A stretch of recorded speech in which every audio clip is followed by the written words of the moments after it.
Yan, dilig muna tayo ng mga bagong tanim para po hindi sila malanta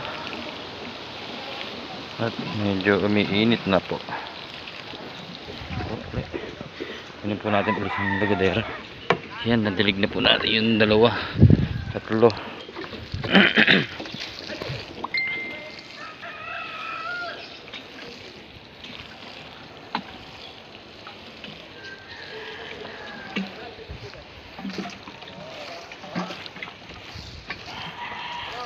Ito po ay basa pa dahil umulan kahapon, hindi natin masyadong didilig ito.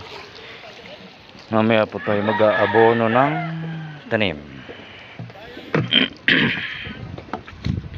Yan po. Yan. Sana'y magsiganda uli kayo.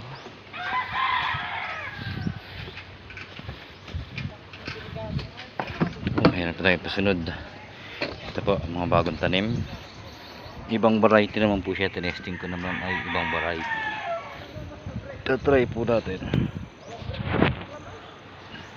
Yun yung mga plastic natin, hindi na natin nagamit ulit. Tatago muna natin siya.